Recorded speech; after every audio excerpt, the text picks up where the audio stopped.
1, 2, 1, 2.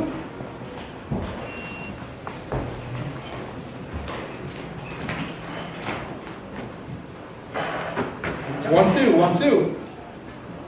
Welcome to the Union City, West New York Fire Relief Fundraiser.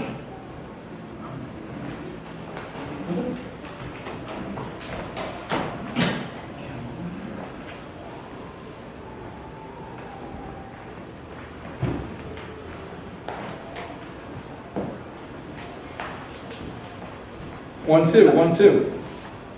1, 2, 1, 2. I'm on. No, you are. You're not muted on the receiver, right? I don't think so. I don't think so. See what it says right on the receiver. No, maybe No. signals on the receiver. 1, 2, 1, 2. Husband, can you talk to me, please? Testing 1, 2, 1, 2. Okay. Yeah, that's working. Yours not working. Oh, let me show you what's on again. Hold on. So that's working. I'm on 1. 1's lit. Get some batteries from the blue. I got brand new ones. Batteries here. 1, 2, 1, 2. Yeah, I have signals here. 1, 2. You got bars moving on 1. Yep. I got a bar. 1, 2, 1, 2. No, I'm not getting any. No, you got bars moving there. No, they got levels here. You got levels coming out of the receiver. Put Got it. 1, Got it. Lost the check. 1, 2, 1, 2. Alright. Just balance out voice. Yeah. You gotta have the levels up. You know, I wish you guys would have had this fire at a more convenient time and my crew having no experience. Next time, go plan it. If you work it out next time, I'd appreciate it. Don't worry, there's one next week. Oh, no, please. Oh, please, yeah.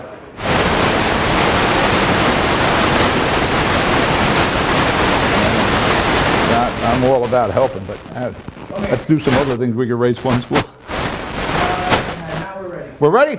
Yes, sir. Give me a count in and let's start a show. Make sure you got me set up here. Yeah. The only one I think you're having a problem with is YouTube and Facebook. Facebook doesn't like YouTube today, which isn't unusual. 1, 2, 1, 2. I'm ready to go. 1, 2, 1, 2. 1, 2. 1, 2.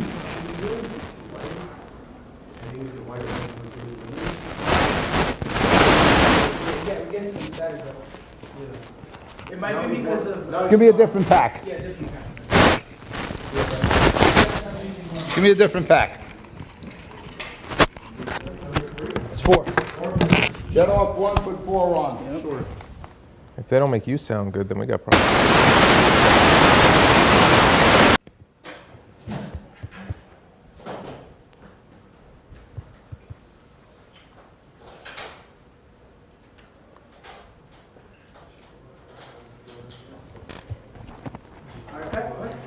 That's gotta fix the mic. You No, gotta, I'm getting levels. We're good.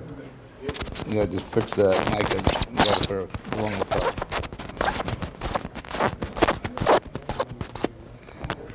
This has been fun so far.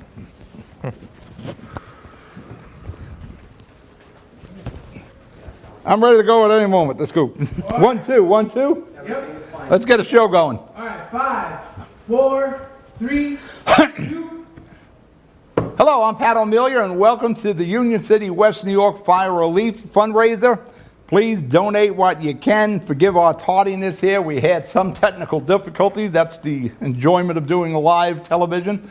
Again, we're raising funds for the victims of, I believe it's the February 8th fires in both West New York and Union City. One was a 4-alarm blaze, the other was a 5-alarm blaze. We had people out of their homes, businesses destroyed. A lot of the buildings already been demoed. I want to get this show going, so I'm going to keep the open short as possible. We have GoFundMes for both Union City and West New York, so please, whatever you can afford, $5, $10, whatever it is, please donate it. We're going to break, so you'll see the GoFundMes, and when I come back, we'll have West New York Commissioner Cosmo Crillo. We'll be right back. No. I just give that, It's Cirillo, by the way. what is it? Cirillo. Cirillo? What did I say? Crillo? Cirillo. Cirillo. Yeah, Cirillo. Yeah.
Welcome. I'm Pat O'Melia, and welcome to the Union City, West New York Fire Relief Fundraiser for the fires that occurred on February the 8th in both West New York and Union City.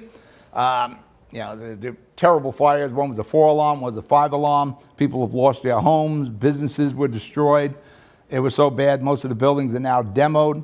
What I'm asking you to do is to help your neighbors. You'll see the GoFundMe site for both West New York and Union City. The money is going directly to West New York and Union City. And if you want, you can also donate to the American Red Cross. I want to get the show going quick. We had technical difficulties starting it, so we're going to break. You'll see the 2 GoFundMes, and when I come back, I'll have West New York Commissioner Cosmo Cirillo. I'll be right back.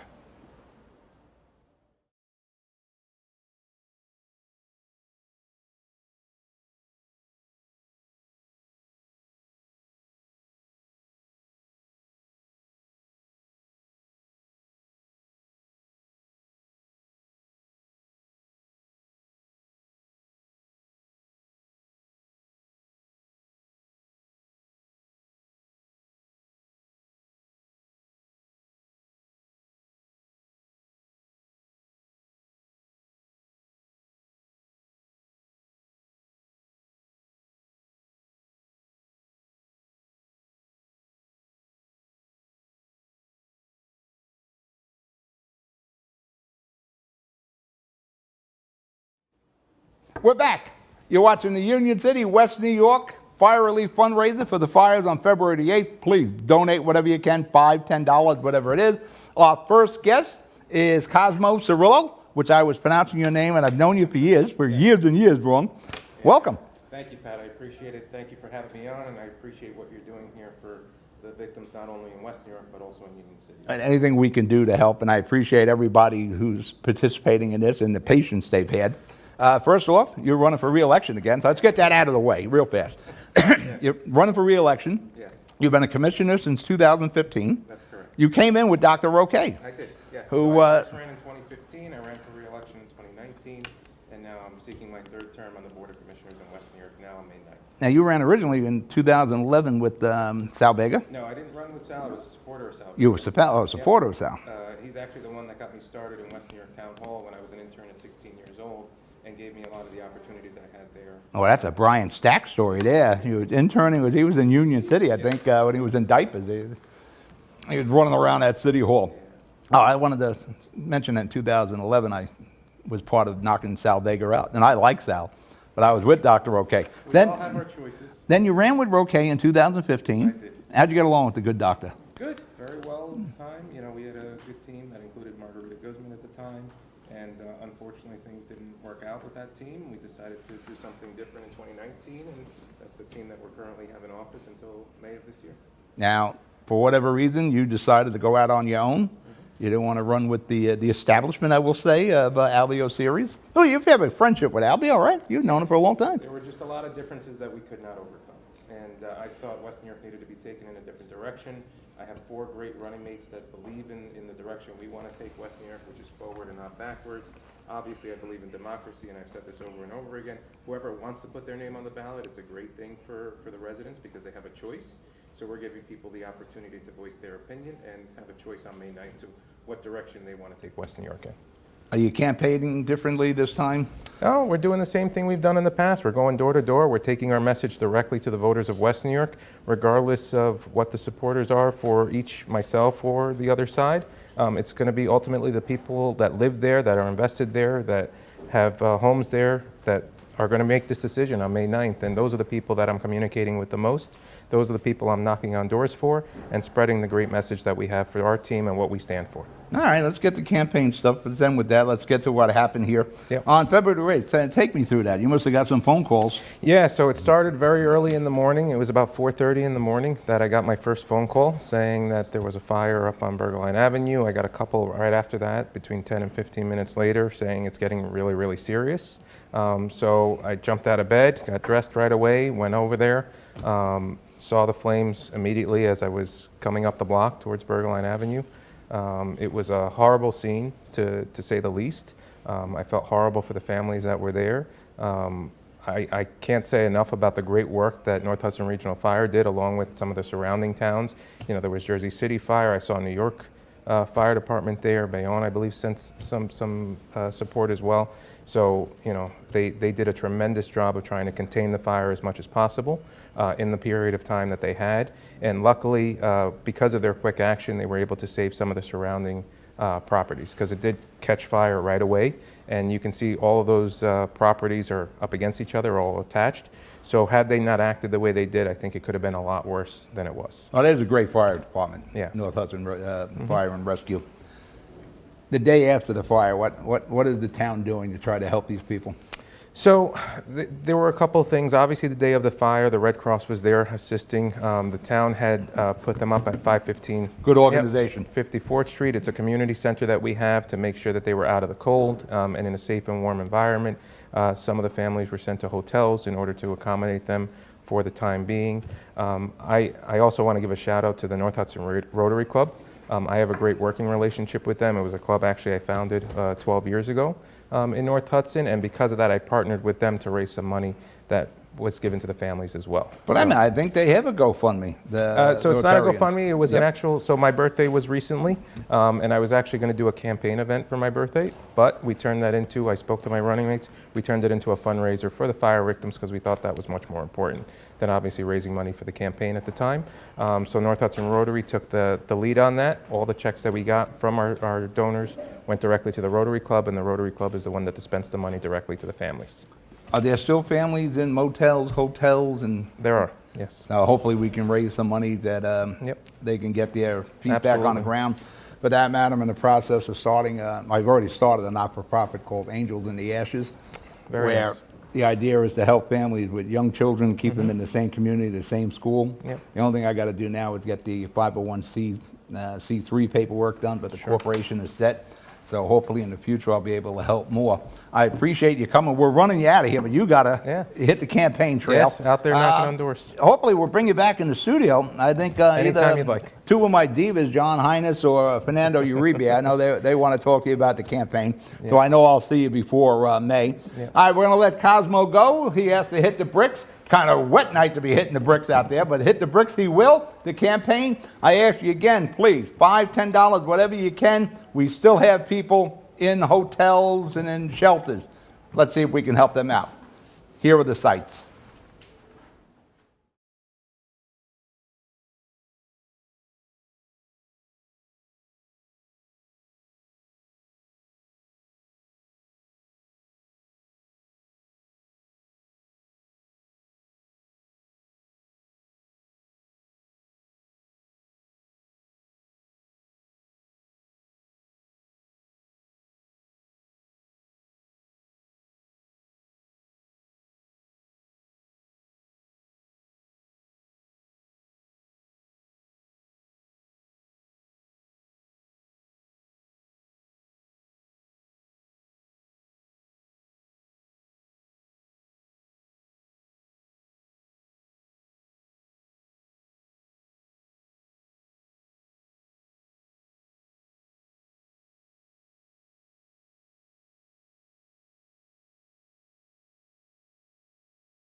Welcome back. Pat O'Melia here with the Union City, West New York Fire Relief Fund, and not Relief Fund as we have on the graphic up there, but I had to point it out just in case somebody's going to say something on Twitter. The purpose of today's show is we're trying to raise funds for the fire victims of the fires on February the 8th in West New York and in Union City. Businesses were lost. We have residents in both municipalities and motels, so we'd like to try to get them out. So anything you can donate, $5, $10, even more. You don't have to limit at $5, $10. You can go big if you want. But everything would be appreciated, and again, these are our neighbors. My guest now is the commissioner from the Township of North Bergen, who's running for assembly now, Julio Marenco. Hey, Pat. how you doing? How you doing, bud? Hey, why you want to leave a nice cushy job like the commissioner of Township of North Bergen to go to Trenton? How many times a week do you have to go to Trenton when you're assemblyman? Or did they tell you? They've kept that a secret. Yeah, I bet they would want to keep that a secret. I might have buyer's remorse, no? You know, how long does it take? It's got to take a couple hours to drive down About there. an hour 15. As I go right now, I'm going back and forth to Seaside Heights because they're trying to keep my wife out of the COVID range, so there's nobody down there in Seaside. Okay. That's like on a terrible ride. It's an hour and a half. Horrible. It's 2 hours. Miserable. It even goes higher. So, yeah, that's a lot of driving. It's a lot of why? driving. Why would you want to leave the township? It's You're nice and cushy. I've seen you at the meetings. It's cushy. It's a cushy deal. thing. We miss you at the meetings. But no, it's a bigger chance to serve more people. Not just I'll still be serving North Bergen. That's my home. But now I get to work with Senator Brian Stack and future Assemblyman Gabe Rodriguez, the current mayor of West New York, and serving other towns, like towns, and it's a bigger service. There's something in opportunity. particular you want to try to get pushed through in Trenton? You know, I could give you some ideas if you want, but I'll we'll let take- you go with yours. I'll take all the ideas you have, Pat, because Any way you can help small business, we would appreciate it. absolutely, maybe the film industry, Yeah. we gotta get that going. Well, I tell you, it's an interesting thing with the film industry because we're going to use start our with the film North. credits, right? Yeah. We're going to start with the North Bergen High School kids. Hopefully, in the next month or so, we're going to have them working on shows. We're going to start with the juniors, and Okay. next year we'll have junior seniors. Okay. There is a tremendous amount of production houses that are going to be open in Bayonne, Yes. Jersey City, Newark. These are major motion picture studios. And- Bayonne's gonna be the biggest, I yeah, believe, right? yeah, they're talking to one in Monmouth, though, down at the yes, the the military terminal, military Netflix. terminal. Yeah, there's going to be a need for a lot of studio personnel, and Yeah. I've trained a lot of kids over the years here, so I know I can do it with the North Bergen You have. kids. You do very good And for I kids. guarantee you, you give me those kids, the junior and senior, and when they're graduating, they'll get a scholarship or they'll get a job. I guarantee you. Absolutely. But I'd like to see what the industry does with freelancers, because in New Jersey, everybody's got to be an employee. And that industry is freelancers. See, I used to have freelancers here until the state beat me over the head and made me pay a lot of back taxes for the freelancers I had. So I'd be interested to see. You gotta always pay your taxes. Yes. Well, I was running the business the way the industry does, and they came in and said, no, you weren't running it right. So I had to pay a lot of taxes. So that's something you can look in for me with freelancers. But There they're you go. doing that. I have my first idea. But it happened with the whole industry. Not only the motion pictures, Uber drivers, tractor trailer drivers, own It's operators. a gig economy nowadays, so a lot of people have unfortunately, not just one job. They gotta have several jobs to make ends meet, and they use different jobs. I mean, I'm sure you have a Yeah. lot of people in your industry who And might they're do a hustling. 9 to 5 in film, but then they're doing a 5 to Yeah. 9 driving an Uber. Yeah, everybody's hustling. It's expensive nowadays.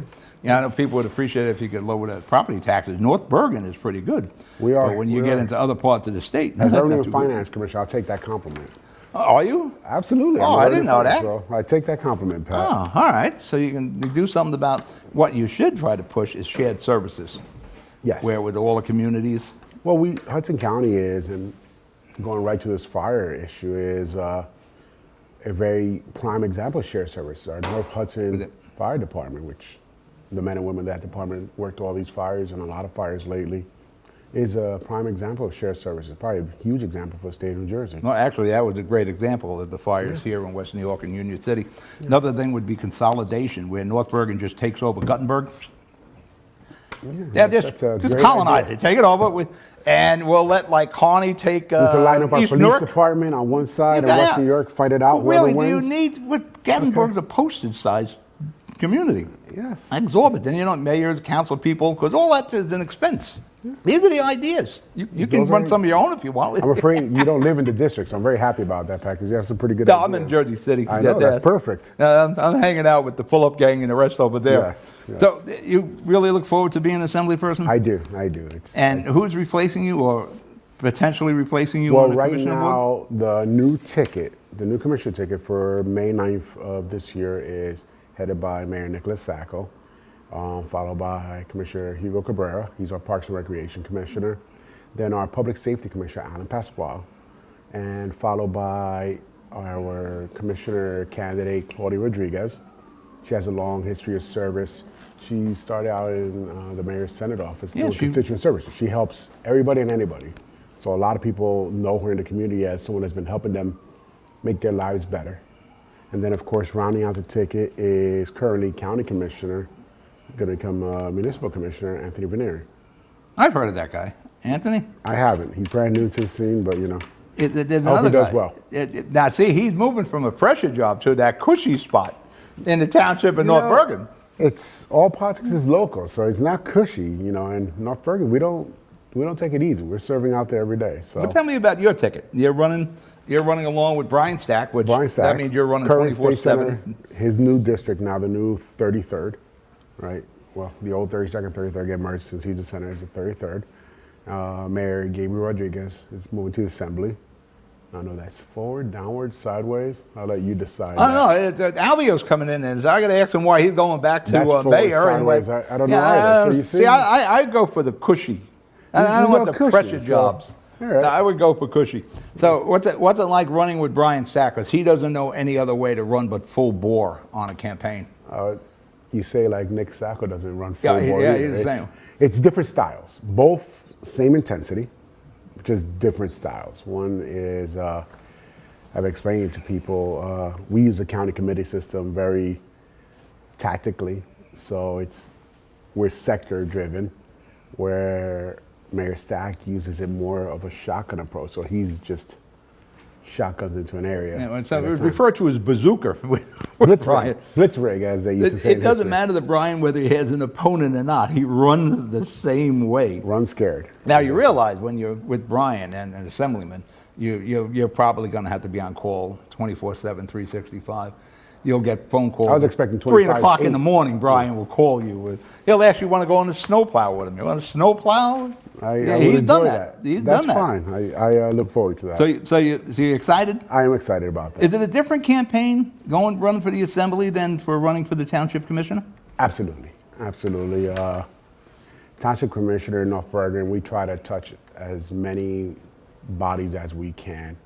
You know, every district, every night, it's 5 of us. The way we run it is 5 of us. We're out there every night, 5 different districts per night. And we're touching every house in that district 5 times. They get to meet every single candidate on the ticket. Where Assembly and Senate, it's a bigger map, so you're not going to see every single person that can vote for you the whole time. Are the issues different, before I let you go, between Absolutely. the assembly, what the people are talking to you about, and the township commissioner? Absolutely. North Bergen issues, local issues. I think Alphonse D'Amato was a New York U.S. Senator who once said they used to call him Senator Potholes. Yep. But he stayed in office, I forget how many years. Oh, he was there until he left. Yeah, until he voluntarily left, in fact. And it's, on a local level, that's what people care about. Their streets are safe, their taxes are stable, and they're clean. Kitchen table issues. Yes. That's the kind of thing. Tell you one, you mentioned potholes. North Bergen is great with potholes. We try to be. I don't know what Nick does if he finds a pothole. Somebody may lose a job. But We're you the don't see greatest show on pothole. hills. I don't know what happens.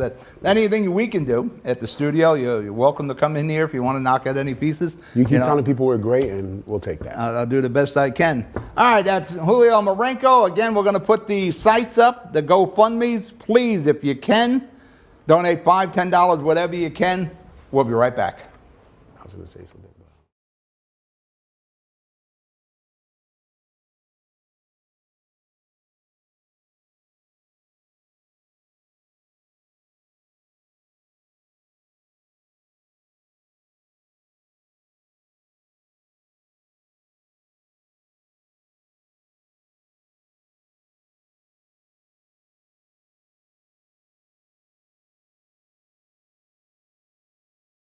I didn't know you were doing that. You're back. We do whatever you want. We're back. You're welcome. What? We're back. You're welcome for watching. Thank you. Welcome back to the West New York Union City Fire Relief Fundraiser. Julio Marenko, your candidate for assembly here, is still with us, but he has a message Yes. about an organization. To help with your relief and the relife, I guess. Relife is Relife. pretty cool. 'cause I you're like relife, yeah. You're reliving the place. You're Yeah, bringing actually, it back to life. So you, know did what? that on purpose. You got Garrett must have realized that when he Pablo did that. did that on It purpose. It's Go real Pablo. life. You're reliving. You're reliving the place. Yeah, there's any families that need assistance or need anything like donate, whether it's clothes, blankets, whatever. We have the North Bergen Cares Foundation is a very big help to North Bergen residents, and we're willing. Mayor Sacco is opening it up to Union City and West New York residents that live through this, and they can reach out. Amy's the person that they call for, and her number is very simple. It's 201-923-8815. Now, what does this have with NB Cares? This NB is Cares. It's our this is foundation. Clothes. Clothes, anything they need. NB Cares usually goes to emergencies that happen in North Bergen, and people need clothes, food, things that they need besides all the other household. things that, yeah. All right, so this is North Bergen Cares. Yes. You contact Amy, 201-923-8815. Yes. And Mayor they're Sacco's opened that to West New York and Union City residents that went through all this. Great job. So the people of West New York or Union City need some coats, some clothes, some child's clothes. That's Some what's food. terrible about these fires. Yeah. When you're burned out, you lost everything. You lost everything. You There's, started there's from nothing zero. there. So this is excellent. Again, that's North Bergen NB Cares. Reach out for Amy at 201-923-8815. If you're in West New York or Union City, you know somebody who needs some garments or some food or what have you due to the fire, reach out for Amy. Now we're going to let Julio go, and we're going to show you those GoFundMe sites again. We'll be you, right Pat. back.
Hi, everyone. Welcome back to the Hudson Media Group Fire Relief Fundraiser here to benefit the townships of West New York and certainly the city of Union City. I'm Fernando Uribe, the host of Talking Politics, here with the Hudson Media Group. Of course, you can see all the links online, ladies and gentlemen. Please donate whatever you can. I know times are tough. Gas is almost $4. Eggs cost like a kidney. Whatever it is, folks, make sure you can donate whatever is possible, even in this tough economic climate, to help these residents in West New York and Union City collectively. But here, of course, we're always talking to very interesting guests during any telethon, during any event whatsoever. And of course, today, joining me is Mrs. Hudson County, Mrs. Renee Gonzalez. How are you, Renee? I'm doing well. Thank you so much. I appreciate you coming on here. Now, one of the biggest questions I'm sure you get quite often is what got you into pageant work? Because it's not easy. It's very demanding. We sort of live in this very cosmopolitan, superficial world, especially with social media, right? There's like 55 filters for every day of the week. And, you know, obviously you don't need that whatsoever. Thank you. Well, of course, I'm just being honest, you know. But certainly, how difficult has pageant work been for you? So lots of questions. You said just one question. But so it's, to be honest, how I got into this, it's through community work.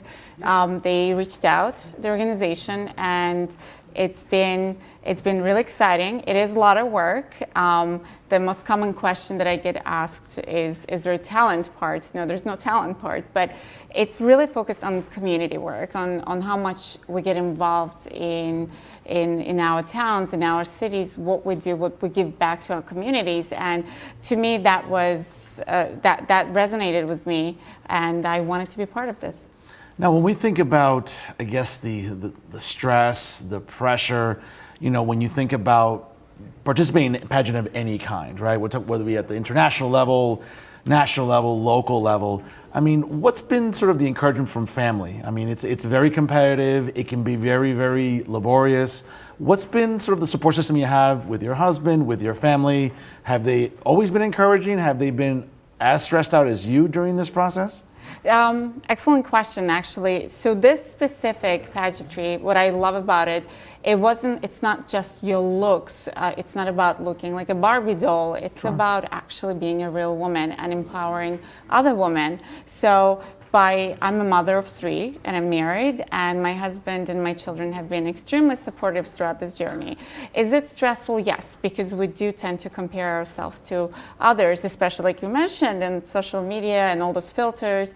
At the end of the day, though, we do have really good team members from the pageantry, from the organization, that constantly remind us it's not about your looks. It's not about being fitting in that frame, the cookie cutter. It's really about what we do for each other, coming together. And it's funny because we did have a call yesterday, a Zoom call, with the rest of the contestants and some of the contestants. And to us, it was the end goal is to represent New Jersey at nationals. Whoever wins, we want to go there and show them what New Jersey does.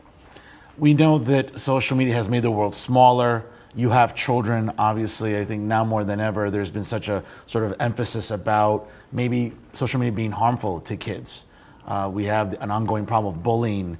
There's sort of this expectation of what beauty is. And I think sometimes it's unrealistic when it comes to beauty, but also too, I think there's been a considerable harm that's been sort of levied upon children as young as 5, for example, when it comes to social media. I would say that I think that's way too young to have kids exposed to social media usage. And again, we're seeing bullying at an all-time high. And for whatever reason, it doesn't seem to be getting better in our schools, out in sort of the public square. As a mom, as someone that works in pageant work, again, that because social media is such an intensive part of it, how concerned are you? So I am very concerned about all of this as a mother, as a member of society. It's true, bullying is out of control, and which is why on my page, for example, I will show my pictures where I am wearing a gown, an evening gown, and then there are pictures where I'm in sweatpants and I have this little bun on my head. So we try to be realistic. I try to be realistic about that, but I do believe that we should not expose them too early to social media, our children. But again, every parent knows what's best for their family, but from my end, I do remind my children that social media is not exactly your benchmark of how good you are or how beautiful you are. So that's, at the end of the day, what matters is your family support. when you think about, again, going back to pageant work and how demanding it is, it seems like beauty is a very, very, I don't know, vague concept, and it's changed over the decades. What's considered beautiful, 60 years ago has definitely changed. And obviously, the passing of, for example, Raquel Welch. We all know that Raquel Welch was arguably one of the biggest sex symbols in American history, and that's changed dramatically along cultural lines, obviously along gender lines as well. What sort of message can you give, let's say, our audience today that wants to get involved with pageant work, not just women, but also men that feel, hey, listen, this is a great way to get my name out there, to get my brand out there, but it's not always, sort of funs and kicks, right? It's not. It is a lot of work. I will tell you what one of the directors told me during our initial call. She said she won, actually, Mrs. New Jersey a few years ago, and her competition, she was 10 years younger than her. She was in a better physical shape. She was working out probably more, and yet this lady won. And so it just shows you it's not about your looks, it's about what we do. So for me, really, truthfully, it empowers other women, and also it's an ability, it gives me a microphone to speak about the platform, which is food insecurity. I really want to tackle that while I have the sash on me. Sure. It sort of does give you a little bit of a louder voice to approach different organizations, connect people. And my end goal is really to bring idea of food pantries to schools. Okay. I am on the board of the Youth Foundation of Jersey City. It's a fantastic nonprofit, and every year we adopt a local public school in Jersey City, and we provide them with food, clothing. So this year we have PS22, and we managed to build food pantry. We partnered with the Hoboken Food Community Center. So we prepare, we bag. We package the bags and we hand them out. It's a very self-sufficient system, and it's very effective. Getting back to pageant work real quick, I find myself loving to watch pageants. I watch Miss Universe, Miss USA. I come up with a group chat on my phone with like my parents, friends. Hey, who do you like tonight? Miss Puerto Rico, Miss Venezuela, Yeah. Miss Ukraine, Miss Russia, whatever. I mean, I have my specific, picks and stuff like that. You do, yeah. But do you find yourself watching pageants and maybe not being critical, but sometimes being like, wow, I can't believe that, not so much what she's wearing, but maybe what she said during the Q&A session, which is just as important as we've learned in pageant work, like answering questions, being knowledgeable, not just being eye candy, but being intelligent, having a career, being inspirational to young women. Do you find yourself watching pageants and being not critical, but being a little judgy? I do. I will be honest, I was a lot judgier when I was younger, Sure. post-college years, watching and comparing yourself and wanting to be there. I do have to tell you that now, watching how it has changed, I think judges do concentrate on what contestants bring to the table, and it's not just getting that crown and getting the sash, it's about the work you're going to do after you win this. What legacy you're leaving, how you're empowering other men and women, boys and girls. And one of the things I do, I go to schools and I talk to kids about food waste and, again, addressing food insecurity. And to me, the problem is really educating our society members, starting with our children. But I feel like the pageantry world has changed. They really do concentrate, again, on your views, on being less judgmental, of Sure. course, and being supportive of each other. I don't know if you watched Miss Universe, Yeah. when everybody surrounded the winner and they were so excited. I think that's one of the main reasons why I agreed to do this, and I'm so honored to be able to do this, because I know I will build another tribe of women that have the same goals, and that is to do something for our neighborhood. How long is the term for Mrs. Hudson County? Is it a 1-year term, 2-year term? How does that work? It's a 1-year term. Okay. So in May, I'm running for Mrs. New Jersey, and then whether I win or not, it's a title that we'll hold for a year, and we get to do what we love the most, which is, again, to me, it's fighting food insecurity. Did I say it enough? No, listen, I'm going to make sure to interview you during this process. And again, we could be looking at, obviously, Mrs. New Jersey in the near future. And Renee, honestly, it's a privilege to talk with you. Best of luck moving forward as you continue on for Mrs. New Jersey. I know we'll all be rooting for you, and certainly, you have friends here at the Hudson Media Group. Thank you so much. That's for sure. Folks, she is Mrs. Renee Gonzalez, Mrs. Hudson County, and certainly we appreciate her being here today during the fire relief fundraiser to benefit the Township of West New York and Union City collectively. I'm Fernando Uribe, the host of Talking Politics, here with the Hudson Media Group. Please check out the links available there on your screen. Donate whatever you can, folks. Again, I know times are tough. We're paying $3 per gallon for gas. Eggs, groceries cost a lot. But you know what? $5, $10 goes a long way in helping residents being displaced in the Township of West New York and in the city of Union City. We're doing our part here with the Hudson Media Group. We'll continue on this evening. We got more guests, more surprises here. Don't go anywhere. Donate when you can. Tonight here with the Hudson Media Group.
We're back. I'm back in the big chair again. Pat O'Melia here. And as I said before, we're raising funds for the fire victims in West New York and in Union City. So whatever you can donate, please do. Now my guest is the Congressman, former mayor of West New York, Albie O'Series, and you would like to be the mayor again. Yes. Why aren't you in Florida with a golf club in your hand? Why Well, do you want to be the mayor of West New York? Well, Pat, when I left, there were a couple of things I wanted to get accomplished that I didn't get accomplished because the opportunity was there to go to Congress. For example, I wanted to build a new library. Our library is about 100 years old. It's not handicap accessible. I never got to do that. I never got to build a park for the waterfront people. Every community has a waterfront park on a pier. We have a pier that is not used. I'd like to get that done. And I want to build an overpass into the waterfront. Those things I wanted to get accomplished before I left, plus the school that's not built on 64th Street. It's not that you feel guilty when you went to D.C., you left us with Sal Baker. No, I'm a Sal guy. I like Sal. I hope Sal is watching. But you don't feel guilty about leaving the West New York with Sal? No, I turned the West New York over to Sal. That Sal's a good guy. So, now the opportunity is there for me. Mayor Rodriguez wanted to run for the assembly, and I felt that maybe I could move in and finish the projects that I wanted. Do you think it's different now? You were the mayor, what, in 2006? Yeah, well, I left in 2006. 2006. Do you think it's a different job now in 2023? Well, I'll tell you one thing. I am more prepared to do the job now than I was when I first became mayor. I have that experience now, and it's a little difficult. Money's tight everywhere. So we will see. But I think I made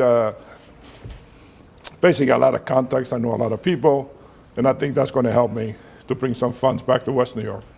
Well, you've made a lot of contacts in the federal government there, and not to mention the state of New Jersey. And I served on the budget committee, for years. So I was a member of the budget committee. So I know a lot of people there that I think maybe it would help us. Plus, we also have Senator Menendez, who's always been there for us. Oh, Big Bob, yeah. Yeah, Big Bob. We were going to have, actually your replacement, I guess, as a Congressman, Rob Jr., but there was a problem with the ethical department in Congress about the funds being donated directly to the municipality, so there was a question if he could appear since he's now a seated congressman. But, I was going to cancel this because we got a big donation from a new congressman, this guy Santos. He pledged a lot of money. So I was going to cancel, but I figured I already invited the guest. George Santos is going to give us money, but a little more money. I will give you a little bit of advice. Don't deposit the check. No, I didn't get the check yet. No, don't hold my breath on that check. Somebody dropped the ball with that guy. I can't believe the things that I'm reading about this individual. And it's really a shame. I don't know if he broke any laws yet. But he certainly isn't trustworthy. It's making a mockery out of the Congress. Things are bad enough as it is over there with the divisions. And this guy comes in with all these lies and all these things. Look, when I went to Congress, I always thought it was something of honor. I walked the halls of Congress and I pinched myself. I came here at the age of 11 from Cuba, and here I am in the halls of Congress making laws for this country. Water country, huh? Water country, that's right. And people knock it all the time, but there's no better country in the world than this one. Did you get disillusioned in Congress with all the constant political? Yes, towards the end I got disillusioned. Yeah, because it's like the campaign never ends. The Democrat, Republican is a constant war. And we don't do the business of the people anymore, in my opinion. Plus it got very expensive. You're constantly raising money. Well, it's almost like in any political field now. You're always raising but we money. run every 2 years. Yeah, that's the other thing. Yeah, you're always running. You're always raising running. money. So, it's towards the end there, I was very disillusioned because I served in the different, subcommittees and it was always bickering. But I'm very proud of the fact that we did the infrastructure bill. I was on the transportation committee. We may get the Gateway Tunnel. Almost said the Arc Tunnel. Eventually, yeah. But the price has gone up so much. The Portal Bridge, that's part of you also, yeah. I think they're already starting on the Portal Bridge, aren't they? People don't realize that Portal Bridge, everything goes through there. If that goes, that's 101 years old. Alvio, that bridge was old when I was young. Well, let me tell you, when they open the bridge, they have to have somebody there with a sledgehammer because the tracks don't line sometimes properly. So they have to. I think they still do it today. They still do it today, yes. I'm sure they do, because that bridge is always a problem. It's always a problem. So they have to line up the tracks. So coming back to being the mayor of West New York, it's probably a different job than the one you left. You know, especially just from the social media aspect. I hope you have a thick skin, because there wasn't a lot of social media in 2006. That No. now everything's Twitter, Instagram. Look, I've been beat up enough. At least you're back in your neck of the woods. By the way, your diploma at home from St. Peter's, does it say St. Peter's College, or did you St. spend the Peter's. $25 and got St. Peter's University? St. Peter's College. Oh, you got the college yet? Yeah, Yeah, you're I'm like not a going to change it. friend. You might even know the guy, Joe Ficari. He's retiring as a commissioner in Ocean County, a graduate of St. Peter's College. He served, I think, 34 years as a commissioner. Okay. And I asked him, did you get the new diploma? He goes, no, I'm keeping St. Peter's College. You know, to me, it was something special. You know, St. You must- Peter's College. You must have loved last year with the run that the basketball Oh, team. yeah, I 'Cause enjoyed it. you're an icon there, basketball icon with St. Peter's. The best thing I enjoyed was that my friends, especially one of them that I was close to, John from Kentucky. Yeah, He was a diehard Kentucky fan. And I say, took John. him out. So he sort of said to me, you know, first round St. Peter's, you know, we should be fine. Then when they got beat, it was very enjoyable going back the next day on the floor and seeing him. I don't remember a sport issue like that energized the entire community. Hudson County was energized yeah. by St. Peter's. And it was right up there with the Giants winning the Super Bowl. I mean, everybody was a peacock. But you know what? It wasn't just Kentucky. It was Purdue. Oh, you it knocked was them Murray out. State. I mean, they were very good teams. That's probably the best run in your lifetime. Was there Well, the anything best that- run, I think it's better than the NIT when they beat Duke. Oh, that's You right. I remember? forgot. Yep. Well, again, that's going back That's away. going back, yeah, but Yeah. that was always the one that everybody knew about. And you know what's good about it is has put the school It's on the map. On the map. National map. And a lot of kids have applied to St. Peter's College or St. Peter's University. You know, because Just from that run, yeah. Yes, from Yeah. that run. I forgot how many new applications they had this year where I spoke to the president. See, St. Peter's, those Jesuit schools, they have a breakfast in Washington, and I usually attended the breakfast. So when the president was there, they were telling me that, you know, the amount of, Well, you know Joe Panapinto, right? Sure. Joe's talking about enrollment is way up. And it's That's just what from I'm that talking run. about. I People mean, applying. it's Joe Panapinto has done a great job at St. Peter's. And I've been talking to him because I saw him the other day, and he's got some big plans for St. Peter's. well, he's working with us in the studio here. We're Yeah. going to be working with the North Bergen High School, and Joe Panapinto is playing a big role in that. Yeah, but well- he was like so excited over the run, and it's a shame they couldn't keep the team together. But it's hard to keep any sports team together Well, when you I win. think today, I don't know how this new law, this new way of the NCAA is allowing people to transfer and then play in the same year. Now they're even getting money for it now. You can get, Yep. well, that kid signed a contract for Yeah. $100,000, Yeah. one of the players for Yeah, St. Peter's. there's more than just the education now. Now you're getting money. Yeah, no, you know, I always felt that I got a very good education at St. Peter's. I mean, this Well, business, it's the Harvard of Hudson County, Yeah. isn't that what they call it? Tom but the Jeep this- swears to me. He always says it. The this Harvard of business Hudson that County. you played basketball, you didn't go to class or anything like that, not with No, the no, no. not with the Jesuits. Is Joe Doria still with St. Peter's? Yes, he Joe, is. great guy. Yeah, great, good guy. He's had some health issues. Yep, but he's a forgotten person, but what a great person. And he hasn't, been around because he was very serious. I hope he does well, because they can't do enough good things for Joe Doria, because Joe. He's one of the tremendous. best human beings I ever come across. Before we let you go, let's talk about your ticket. Who are you running with? Well, I'm running with, And are you pounding the pavement? Are you out there kissing Absolutely. babies, shaking hands? All right, who are you running with? Victor Barrera. You want to give me a little background there? I don't know, Victor. Well, he's in charge of senior services for West New York. Okay, I'm a Jersey City guy. And we have Mark Arroyo, a The well-known. name I know, yeah. Yeah, he's been around and he's run a couple of buildings. We had Adam Parkinson, who was president of the Board of Education, one of the brightest kids to come out of Memorial, #1 in the class. You got a little who's who going there, don't Yeah, you? and then Marielka Diaz, who is a Dominican, a woman that is, she's self-made, got a small business, running a small business in town, and myself. So we have a good group. Good eclectic group. How do you pick them? How do you come up with those names? You just didn't take a hat and pull 'em No, out you here. know, I've been around, so I hear about. Oh, these you're an people all icon the in time, West you New know, York, yeah. So I've been, you know, and Well, I guess when you announced you were running, people just started calling you. Can I run on your ticket? I did get a few of Yeah, those. I'm sure you did. Few of those I didn't return the call. Now, what do you think about now? Say you win. You know, that we just had your opponent was here earlier on the fundraiser. Say you win. How do you think it's going to be dealing with a lot of these younger mayors now, the Raves and the Steve Phillips of the world? It's a different landscape than when you Well, left. you know, it's a different landscape, but you know, running a city is not easy. It's never been easy. And I think the experience that I gained over the years, you know, it's certainly going to be helpful. And whether you're young or old, you still have to run the city. Now let's get to the fire here. Is there something as mayor that you could do to make things a little easier on the victims of this fire? Well, obviously, as soon as you know, we get elected, and hopefully that will be the case, that we're going to have to meet with some of the owners and see what they want to do. You know, they're going to rebuild. I know some of the owners already talking about rebuilding. Well, speaking of you, since you're well connected in the federal government and in Trenton there, is there a way you can get SBA loans or some sort of grant Well, for these we're guys? certainly going to look into that. Obviously, you know, that's anything that we can help these businesses. There's a reason to vote for him. You get your businesses back on the ground, back going. But you know, we intend to bring some of those businesses back. You know, if they want to come back. Well, I think, is Gabe here yet? Let's speak. Is Gabe here? We're going to bring him on and see what the town is doing. Now, do you, by the way, so we were talking about basketball, do you shoot hoops at all anymore?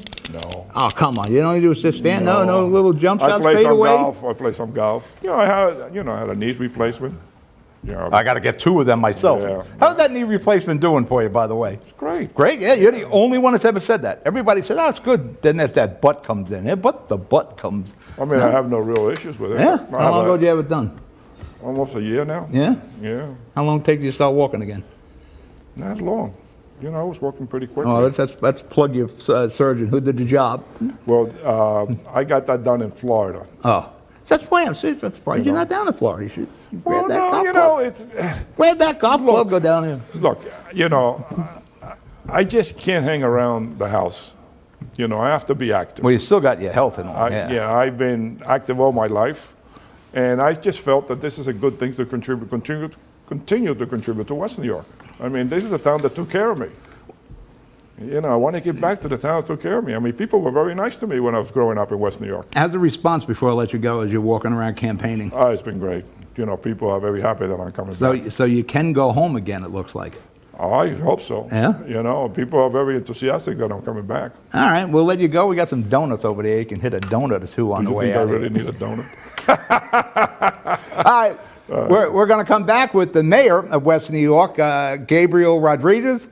Again, we're going to show you the GoFundMes for West New York and Union City. Please contribute. And don't forget this guy in May, right? May 9th? May 9th. May 9th. Is it possible to make a donation to the? Sure. Okay. I will be making a donation on the way out. I'm a little worried about Santos. You're telling me that's not good money? Not My getting that money? money's good. We'll be right back. Look at the sights. All right, Pat.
I'm John Heides from Hudson County View, and obviously I'm at Hudson Media Group participating in their fundraiser, this fire relief fund for the Union City and West New York residents that were impacted by this unfortunate disaster. Now, fortunately today, I'm joined with West New York Mayor Gabriel Rodriguez. So Mayor, thanks for giving us some time. Thank you for having me, John. You're very welcome. So, look, let's talk a little bit about what happened. Obviously, dozens of residents impacted, and you guys just had a big fire a few months prior. I'm sure you guys are doing a lot on the home front. So just tell me a little who you've been partnering with, how you've been able to impact these residents that have unfortunately had this tragedy occur. Well, as you know, we've had 3 different fires in a very short amount of time, beginning with the biggest one in December, first week of December, which was a 4 to 5 alarm fire. We lost a building in where 40 families were displaced because of the fantastic response from North Hudson Regional and neighboring fire departments and our first responders. We were able to move those families out, and more importantly, no one was severely hurt. And we've been able to help those families at least from December till now, put them up in hotels, help them out with some food, and more importantly, try to get them back on track to where they need to be. And thereafter, we had a 5-alarm fire on Bergen Line Avenue, and where 6 businesses were displaced, and 11 families are now in hotels, and we're doing the same for them. And then just recently this weekend, we had a fire on 66th Street in where 4 families were displaced. So, you know, we're very fortunate to have a very, very capable North Hudson Regional Fire Department with great partnerships in fire departments in neighboring cities. And so without their help and the first responders' help from police departments, et cetera, you know, we don't know what we would have done, you know, had the situation been worse. Sure. So we're very, very happy to have their support, and of course the support of our county, who through social services was able to help these families, and of course the Red Cross, which I see you have the Red Cross there. We were just meeting with them earlier today, following up with what they're going to be doing for the families that were displaced this weekend from the fire on 66. Yeah, certainly it's been a tough stretch for you guys, Yeah. and you know, thoughts and prayers throughout. Absolutely. But so I believe we were talking before, it was 50 people displaced total in West New York. 55, 55. With all 3 families, 55 families. 55 families, 55 okay, families. between the 3 fires. Now, I saw you guys voted on a resolution, but I say you guys, I mean the mayor and the board of commissioners last week, allocating assistance to the victims, but I didn't actually read the resolution, so like what exactly was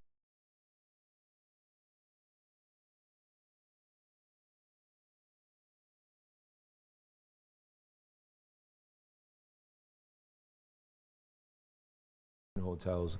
You know, the first fire you got to remember was during the holiday season. December's a cold month, and there was no way that we were going to have these families displaced with nowhere to go, especially during the holiday season, especially when it's cold out, and most certainly when they've lost their actual building. So we're just trying to take measures to make sure that moving forward, if and when there's another fire, and ironically, and unfortunately there was one this weekend, that we have things in place to help those families that are in need at their worst moment. understandable, of Yeah. course. Now, out of those 55 families, everybody's up in a warm, safe place at this moment?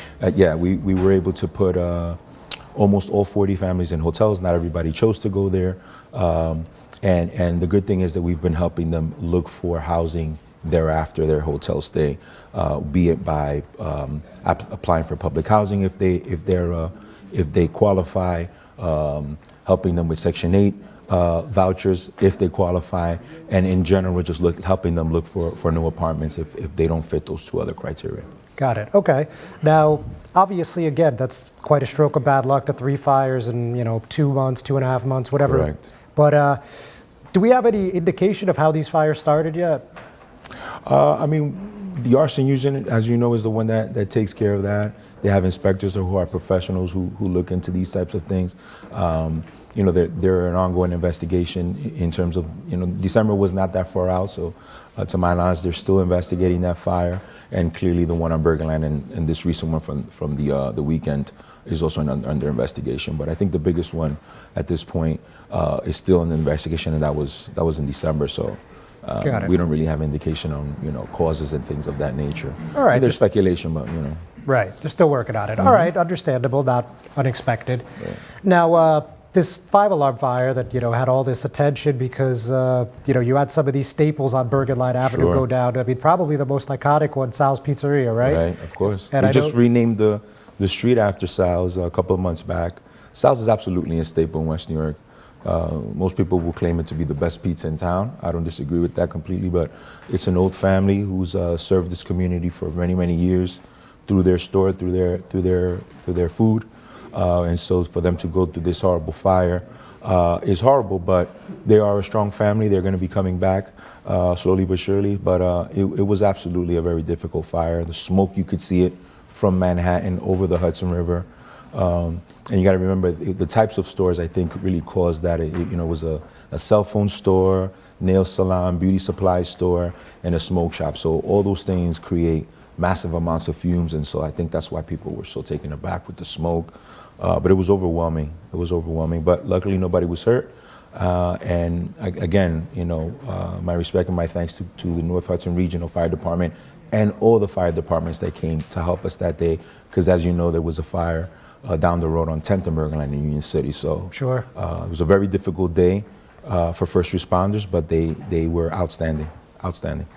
So let's talk a little bit on the Union City side. I mean, obviously you're the West New York mayor, but you're going to be running for state assembly in June. That's correct. And I'm sure you're plugged in with Senator and Mayor Stack, and I'm sure you're helping with those efforts as well. Absolutely. So is there anything you could tell us about what happened with the 10th and Bergen Line and how you're helping those residents? I mean, I wouldn't speak on behalf of that fire. I really know very minimal amounts of information about it. I think it would be best if you spoke to Stack about it, but I know it was a 5-alarm fire as well, which caused significant amount of damage, displaced families, and so very similar to the ones that we experienced. I think they had more displaced families, if I'm not mistaken. They probably had maybe double the amount of displaced families, if not triple. But again, it just shows the professionalism and the dedication that North Hudson Regional has, and our firefighters in general, and our first responders to be able to fight two 5-alarm fires at the same time in short amounts of distance. I mean, you had firefighters that were going from our fire to Union City, back and forth, putting both out. An exceptional performance by that department, and I won't be tired of thanking them. Sure. throughout. I mean, look, candidly, I mean, to have something like that, those two Correct. tragedies simultaneously, and extremely fortunately, no serious injuries. So, Correct. that wasn't an outcome that I think most people were expecting. That was probably the best case scenario, right? It goes to show you how outstanding the departments work within it and with other fire departments, because you have to remember they were, I believe we had fire departments from as far as Essex and Passaic County helping us, and so thanks to all those other departments as well. Yeah, I mean, Secaucus, Kearny, Bayonne. I mean, I think there was even an NYFD truck, if I'm not mistaken. So yeah, I mean, everyone was obviously making that collaborative Absolutely. effort. So we just got a couple more minutes, Mayor. So obviously, I love the politics. So let's just talk about why you decided to seek a seat in the legislature rather than seek re-election as mayor. Well, I mean, we all know that the map was redistricted and creating, I guess it could be a vacancy. In discussing, options, obviously the seats are up for discussion between the mayors and leadership, and so the assembly seat tends to be a natural progression from local politics, and I thought it was a good opportunity for me to take advantage of that and serve the community, and then now in the district in a different capacity, and so I'm seeking that seat. I'm happy to run with people like Senator Brian Stack, who are seasoned elected officials who know how things work in Trenton, along with now Commissioner Julio Marenco from North Bergen. So it's an exciting change, a new chapter, but one that I'm very much looking forward to. Okay. And what's one or two priorities you have for the district, if you are elected and you are able to serve in that seat? Well, education is something that's extremely important to me, bringing more money back to our district. I want to say West New York right off the bat, but of course our entire district is something that is a priority to me, as well as healthcare. I think after the pandemic, it's important that we pinpoint the fact that access to healthcare and information about healthcare, education about healthcare is something that our community needs desperately.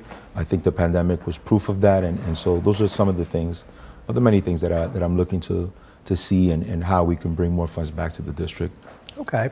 You may recall a couple months ago, I talked to one of the CWA reps in front of Town Hall, and people across the state, they're talking about these changes to the state health plan, and this would price people out, I guess, for lack of a better term. And this is something that the legislators have been working on. I mean, is this something you've been following, and maybe any thoughts on? Absolutely. I mean, we don't want to overburden our employees, which is why we followed suit with what the state did, so that the actual employee would not incur that much of a percentage increase now that with the new health benefits. But we're very happy that we were able to follow what the state advised, and lessen the blow to the employees, and without taking away fantastic health benefits that they do have. Very good. And I think we're about at time. So, Mayor, any closing thoughts? No, I'm just very grateful that you guys are doing this. There's no such thing as helping too much. As we can all see, these are all victims. A fire is a very traumatic situation. Right under there with death and divorce and things like that. And so these families are going through a very difficult time. And so I'm just grateful that people are mindful of that, doing fundraisers. I thank yourself and Pat O'Melia for doing something like this, because the families need it, but most importantly, they deserve it. And so we're appreciative. Thank you very much. Thank you, John. Mayor, we'll be talking soon. And ladies and gentlemen, don't go anywhere. We're just going to take a quick break. Great.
Guys, we're back. I'm back in the big chair, Pat O'Melia, and again, this is the West New York Union City Fire Relief Fundraiser.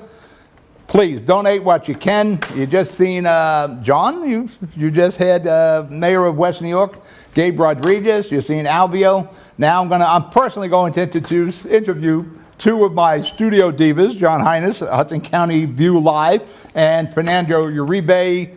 I don't know how many shows you have.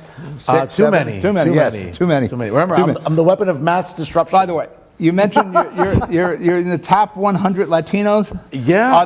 Aren't there more than 100 Latinos? Well, I assume there were. Huh? Well, yeah, the Latino Spirit online magazine has done a good job for years now, just sort of pinpointing different Latinos in business, journalism, education. And you made the I've top been fortunate. 100. Yeah. And also, I got to ask 3 years you, in a row. So. How many awards do you have? Seven? Seven and Where counting. did you get these awards? Well, I mean, 'Cause I just picked up my Christmas Winners Awards. So I got to get those guys all awarded, but we had the COVID thing, so I'm about 3 weeks behind. Did you go to my secret guy on Kennedy Boulevard? No, I You didn't did say not. I- No. He does good awards. Oh, okay. I Does have good- to I look into figured that. so you actually, these are legit awards that you Legit have? awards, Okay. yeah. Hudson County Latino Foundation, Representative Are Josh they over Gottheimer. there on your set? Your set's over there. No, they're all in my house. They're all in the studio in my house. You got your PhD diploma here, but the awards you didn't bring in. Well, you know. John, do you have any award? Didn't you just get an I award? just got an award, yes. What did you get an award for? From the NJ News Commons, which is a cooperative news effort from news organizations throughout New Jersey, and they're based out of Montclair. They're partnered with Montclair University. They gave me an Outstanding Journalism Award for 2022. And what particular story? They liked the story about Sean Cattle when I went into his political history about how he got his start in Hudson County back when Bob Menendez was the HCDO chair, and how he stuck with him when he ran for Congress, and then he worked little campaigns here and there and got bigger and bigger. He got his own company. He worked a Bayonne campaign, Hoboken campaign. He almost worked the Bayonne campaign again, and then like a week before, things went south there. That's But I mean, talk, yeah. Isn't he getting sentenced next week? I don't believe it's next week, Oh, I Pat, thought but it's in March. I believe it's March 19th. Don't quote. No, it's not the 19th. That's a Sunday. But I think it's between like the 17th and the 25th, something like that. What you're thinking of is the two guys. Yeah, that- one of these co-conspirators. the two co-conspirators, the actually. button guys. The guys yeah. that were paid to do the murder for Yeah. hire of Michael Calderi, they're getting sentenced tomorrow. But the government's recommending heavy sentences. I think they're looking at 80 to 120 months, but you know it's a murder, so you would expect it to be a pretty heavy sentence. I would assume you get life on that. Yeah. Well, I don't know with bail reform now. Maybe you're out. Well, you never know in New Jersey You never now, know I mean, anymore. I don't know. that's what it is. But Well, you know, it's amazing. What was his last name? I'm thinking his name. I interviewed Sean the kid. Gatto? No, the kid they murdered. Oh, Michael Calderi. Galderi. I interviewed him. He was running for You told me about that. That For sounds counsel. really. What year was that? Probably 2013. something like that. 2011 yeah. maybe? Then he got jammed up with someone with firearms, sometime with guns, and he had Yeah, I dropped remember it out was a of there. gun arrest. Yeah. What was he like though? I mean, it was before my As I time. recall, I'd had to go up on archives and pull out the show. But he was a decent guy. We were filming at the Lowe's Theater then, so we're going back, back in the beginning of the studio days. At least 10 years ago. Yeah, but he was a regular Jersey City guy. Everybody knew him in the town. Same thing with the Cattle. Everybody knew him. But nobody, I guess we didn't know him enough. Apparently. Yeah, it was not the personality you seen when you talk to him. But then again, Peter Camerano, not to bring him up with a murderer, but who the hell knew Peter Camerano was going to crush people in the powder? I worked with Peter, and I used to tell him, hey, you gotta turn up the volume a little bit. You're a little too vanilla. Yeah, a little while, it was James Cagney on the other side, Well, crush him in the powder. But he's a good guy. I like Peter. Did you cover him? Now, Was that before my your time, Pat, I mean, that bid rig actually happened my senior year of That's like college. 2009, but, something like that? 2009, Yeah. But, I was going to Yeah. Hoboken that day. My ship had come in. well, it looks like I was the last ship to sink in the harbor in Hoboken. the ship sank pretty spectacularly.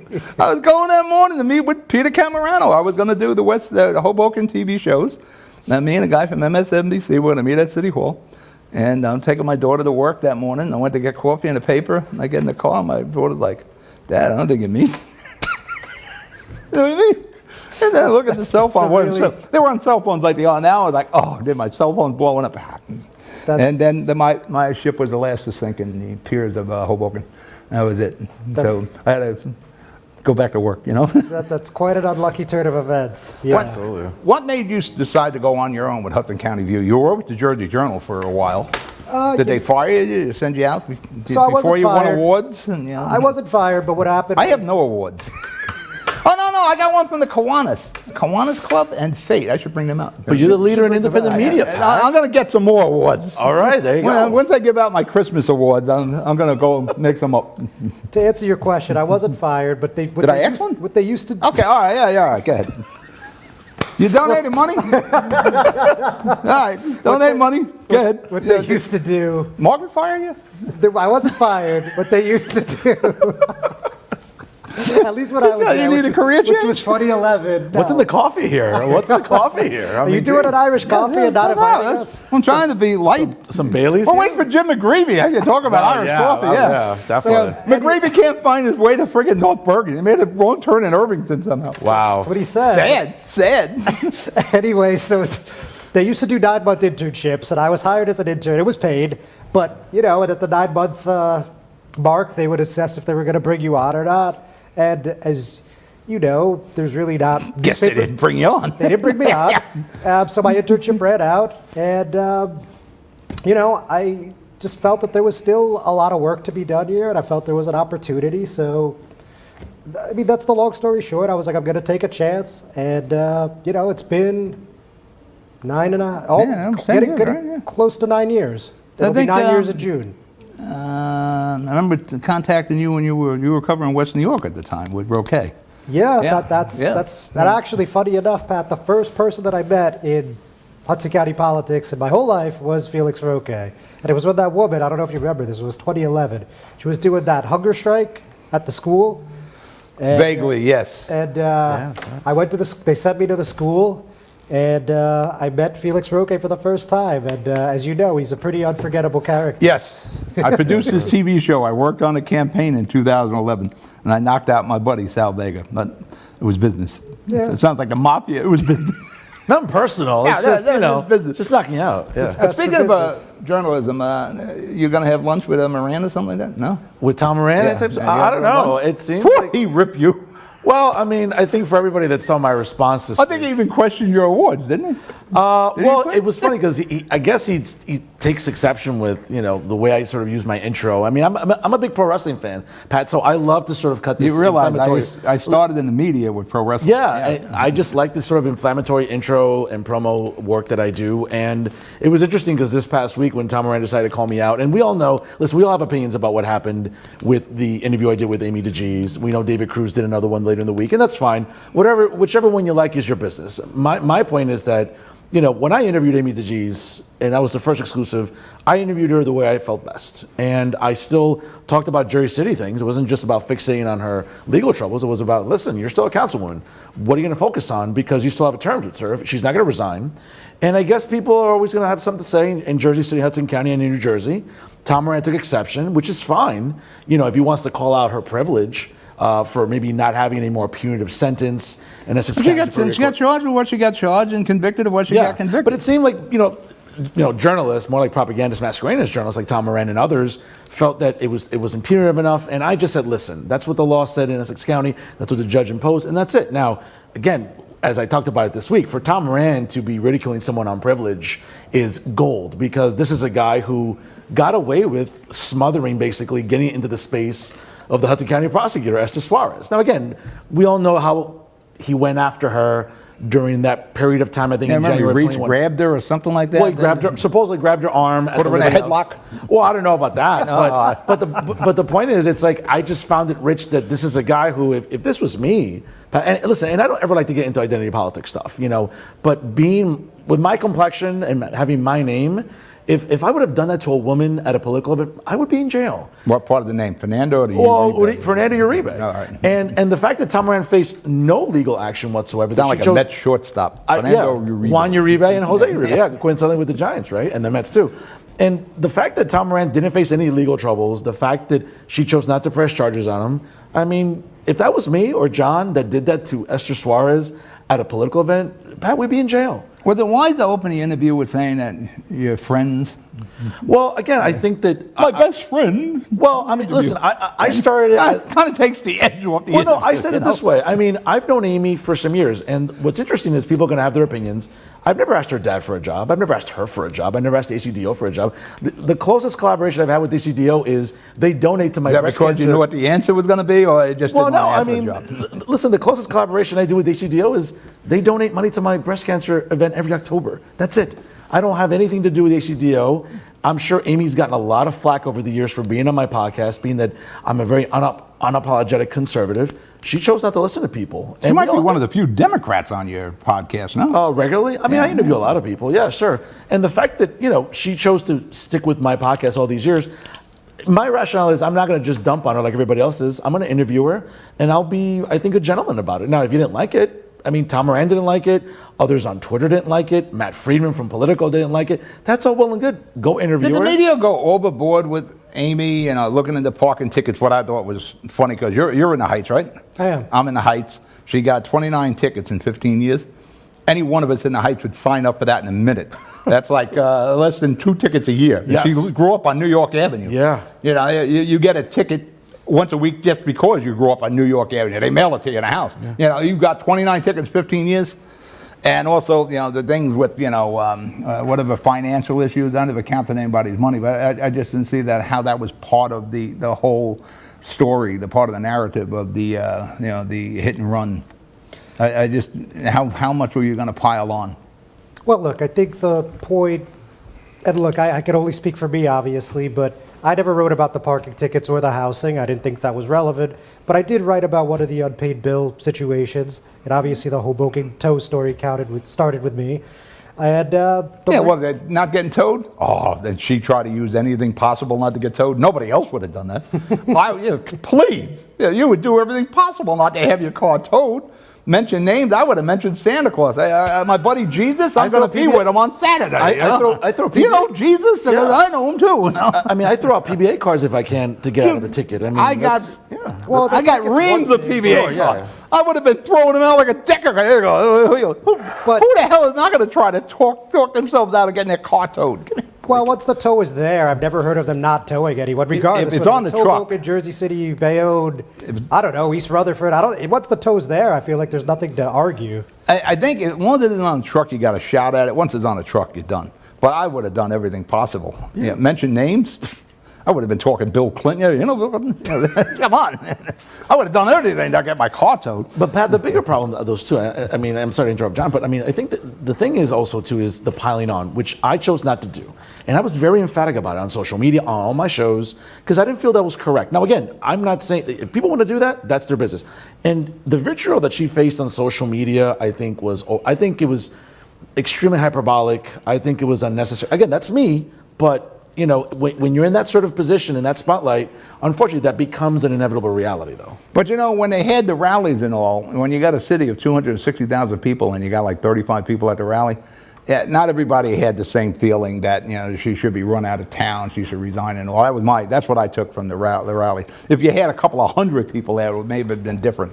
But you got 35 and there people. were a few. There was one in Pedestrian Plaza. There was one in front of City Hall. I mean, I know David Cruz was like shooting a load on himself about, oh my goodness, this is a great rally. It was like you said, 35 people is a lot of people. And if you took out the bike community and the progressive Democrats, you might have had not to mention the council meetings. Not to mention, Yes, John. I mean, look, the rallies were pretty bad, most of them. I mean, I think they had one that got a good turnout. I think the one that was a couple days after the incident. I won't mention his name, the person that organized them, but somebody said he couldn't organize a grocery list. You know who I'm talking about. I don't want to bring his name up. I mean, look, I mean, Chandler Bing from Friends has more personality than Kevin Bing. I mean, let's be honest. I didn't bring that name up. but whatever. I mean, look, the rallies were not strong for the most part. I think there was one that was pretty well attended. Obviously, the first council meeting after the incident was well attended. Yeah, I mean, look, it's a difficult situation. I mean, she was charged with traffic violations, and as you guys both know, and as everybody watching knows, that if it's a traffic violation, that's not going to be a felony, and you're not going to get thrown out of office by a judge. And I think that point could have been articulated better by some. I'm not going to point fingers at any one or two people, but I think that was a nuance that was lost on a lot of people.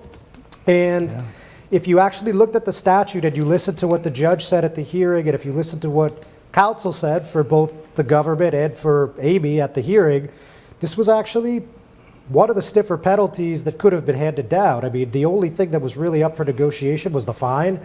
Now, some people said, well, she should have went to jail for 90 days, which I believe was something that was on the table, but for a traffic violation where nobody dies, it just doesn't happen in New Jersey. Now, you could argue we need to reform the laws and whatever, but the way the laws are written and the way the books are today and the way they were when she went before a judge at the beginning of the year, that's the way it is. I mean, call it good, bad, or indifferent, but it was actually, I think, the judge showing a heavier hand than what a lot of people were I don't think expecting. the judge cut her that much slack. I don't think so either. You know, I mean, there were people texting me the morning of, like, oh, she's going to get community service. It's going to be nothing. I told you it was going to be nothing really. And, The $5,000. And that was not the nothing. outcome. That was not the outcome. Do you think there's anything else she should done? Yeah, she's done 2 interviews. She did one with Fernando and one with David Cruz. Is that it? Should she do more? Should she make a statement? I mean, look, I know you presented the idea of her Of a doing press some conference, sort yeah. of a hybrid press conference. Mm-hmm. I think that would be excellent. Obviously, as a professional, I would love to be a part of that.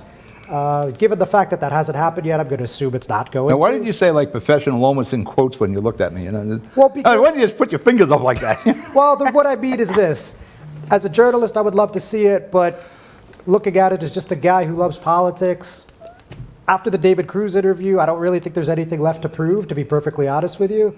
I mean, she answered every question, and he presented every I question. think I agree with you on that. Yeah, I don't think there's any other question I would ask. And I mean, And I'm not the one who's going to pile on, so I wouldn't ask about the other ones anyway. I mean, look, he asked everything. He asked about the parking tickets. He asked about the school suspension. He asked about the tow. He asked about the incident. He asked about the time lapse between the crash and when she went to the police. And we could go on. I mean, we could name 15 things, but I think he was very thorough. And, you know, I know some people weren't happy with some of her answers, which is a given in any politician giving any interview. But I think all bases were covered there, to be perfectly honest with you. All right, before I let you 2 guys go and I bring Mr. Hudson County back, because I want to talk about our business, we missed that, and we're waiting on the former governor of New Jersey, James McGreevey, who doesn't know how to drive around New Jersey. Way to go, Governor. What do you see in the politics coming up? I got to stop clicking pens. It brings me up to debate. You got the commissioners. You got West New York. You got North Bergen. Let's start with commissioners. What do you see happening there? Do you think the progressives have a shot anywhere? You're talking, so the county races? I County. mean, look, as you know, I had Ron Batista here yesterday, and I thought he sounded pretty articulate, sounded like he cared. Obviously, he doesn't have the name, idea, or the money that Stick Romano's going to have. I think that's a tight race. I mean, probably within about 8 to 10 points. I mean, They're close, huh? I think it's a fight, you know? I would expect at this moment in time that Romano Uh-oh. would win. Traffic, I apologize. I won't make it in time. My apologies. That's the governor of New Jersey. All right, so I'll finish with Miss Hudson County. Okay. Well, Stick Romano is an interesting candidate because he's won on the line and he's won off the line. Mm-hmm. He's won against candidates that were backed by the seated mayor in Hoboken with Dawn Zimmer and Phil Cohen, and he's a tireless campaigner. I mean, and he's just one of the likable guys. I mean, Right. Stick is a survivor. Stick is the poster child of what is a political survivor in Hudson County, and I think that his race is going to be close to John's point. I think that. I'll take this call. Uh-oh. Governor. My friend. Yeah, I got your text. We're in the middle of doing this fundraiser. We're talking to you live. Sorry we missed you, but it's pretty bad you can't find your way through New Jersey and a former governor. This is sad. Jeez. We'll bring you in on the next fundraiser. I'm sure some horrible thing will happen. I just want to say thank you to you and the media group for giving a darn and giving a darn about people that are rough circumstances, and that candidly makes you special. These are people we don't know, and these are people that we have no expectations except giving and trying to help them rebuild their lives. And Well- Pat, I'm just grateful. As I said in my text, it's we who should be thanking you because you make us all better human beings that understand we all belong in the same community and give back, and that's what makes Jersey City better. And by the way, I know a lot of folks, Pat, who get caught on interstates that weren't there 40 years ago, and then you follow the darn roadmap stuff. and Road maps? You think you're on the right. What are you driving, a 57 Chevy? You got a road map? Did you ever Google? Jim, you don't have Really? GPS on your No, phone? You Google on Waze, yeah, but that looks like the right road, and it's like the gray road to the side, and you wind up. You don't have a GPS app on your phone? He has no GPS. He's got an old SO map. Yeah, I know. I had a lovely tour of Newark Airport, and I'm like, and then and then you rush, which is never a good idea. Governor, do you have an Android? Like, what's the problem? What's going on here? Well, You he's have an got Android? he's got a BlackBerry, you know. Yeah, exactly. It's me. It's me and my car. You're sad. Sad the guy's the former governor. He can't get around New Jersey. All right, we got to let you go. We're live on the air here, but we appreciate you making the attempt, Governor. All right, my friend. I'll catch you later. Thank you. Bye. God bless. Be well. That's fine. This guy won an election. Can we start a GoFundMe maybe to get Jim maybe a You gotta go fund me to get him a I'm not sure. GPS. Can we do that? Maybe? I mean, the GPS app I have is free. I don't know about you guys. Yeah. But at my sense of Actually, directions- I have an old Garmin. I'll give him my old Garmin. I use Google now and the GPS on my my sense phone. of direction's pretty terrible. Yeah, and this yeah. GPS works just He's fine. been here a few times. know. even. More than a couple. Getting back, commissioners. Lipsky. All right, so- Lipsky, I think, is So going to be anyway, a tight one. that's the big fight, right? I mean, people want to see that one. Radha Ponte Lipsky, of course, is the incumbent against Mamta Singh, someone that's the executive director of JC Families, a nonprofit that, has done a lot of great work, I think most people would say, throughout the city. And she's a known commodity in downtown Jersey City. And I've actually seen her in my neighborhood in the Heights knocking. So I know she's working. I mean, I don't know what kind of team she has around her, what kind of funds. But I know that people do know her, and I know that she is not taking this lightly. Is Solomon involved? James Solomon, the Hawaii councilman in Jersey City? He's certainly involved. I don't know to what extent, but certainly there's some collaboration there. I mean, there's talk that he's going to be doing some sort of fundraiser for her, that he's going to be walking with her. I haven't seen that. But, if he does get heavily engaged, I think we're really going to see a firefight in this one. That could be interesting. What do you see in West New York, Fernando? I've been talking about this a lot on the show here, and I have to say that we know that Albio, the name recognition, obviously is going to make him a favorite. I think that Cosmo is going to get across the finish line. He's a sitting commissioner. He has a great following with parents, whether it's the Little League, seniors. I think it's really going to boil down to who they can drag along with them to the finish line. And I think that that's a big if, because we know that Margarita, and nothing against Angelica Jimenez, she has a great following as well. Margarita just is so embedded in the community in West New York. I could see, again, Margarita and Cosmo getting across the finish line. I could see Albio and Victor getting across the finish line. Who's that third vote, though? Who's that third person in the top 5 vote getters? That's anyone's guess. And again, I'm not trying to smear anybody. It's just the math, Pat. And I think that it's going to be a split ticket. I think that Cosmo, I know John's talked about on his show before, it's the first time since like the 50s or something that might happen in West New York. That might happen here again. Yeah, I can see a split ticket there. Yeah. Because he's got name value, as does Albio. Yeah, I mean, I think Cosmo's as game as an opponent as you get. I mean, this guy, I think, will hit every door 3 times over.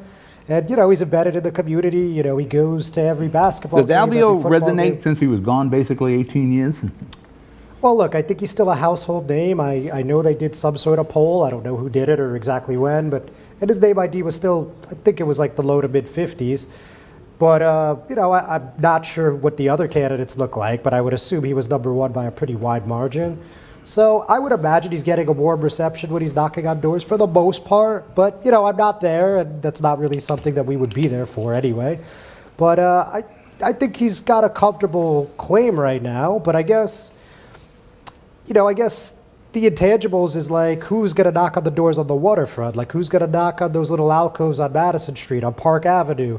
I mean, we know that the senior towers and the longtime residents on Bergen Line, they're more than likely voting for Albio's ticket, but what about everyone else? All the newcomers. He's got to take 2 with him to become. Well, because in West New York, either of them. it's the commissioners, and the commissioners pick the mayor. Yeah, either of them have to do it. I think also, too, John brought up a good point.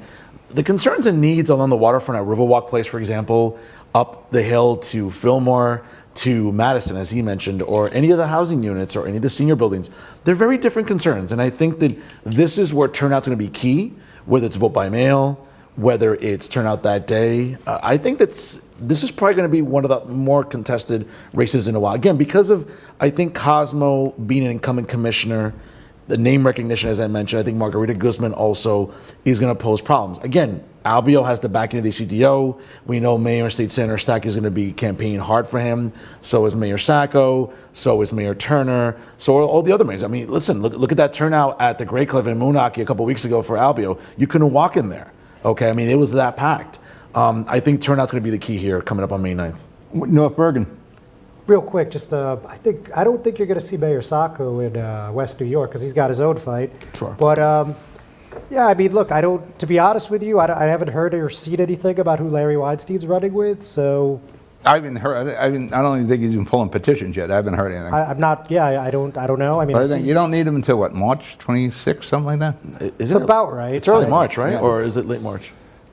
For some reason, I'm thinking of 20, somewhere in March. Okay. Oh, okay. So for the primary, Mm-hmm. which is June, obviously, the petitions I think is March 26th or March 27th. But for May 9th, it's actually March 6th or 7th. So it's coming early up. March. It's coming up. Oh yeah, so I think you're only a week or so away, a couple of weeks. Maybe 2 weeks away. Yeah. So I knowing what we know today, which isn't a lot. I mean, I would assume that the Sacco team sweeps. I mean, I don't have any indication that anything else is happening right now. So I don't have a lot to say. Well, he's got a whole ticket. He's out there campaigning. I don't know about.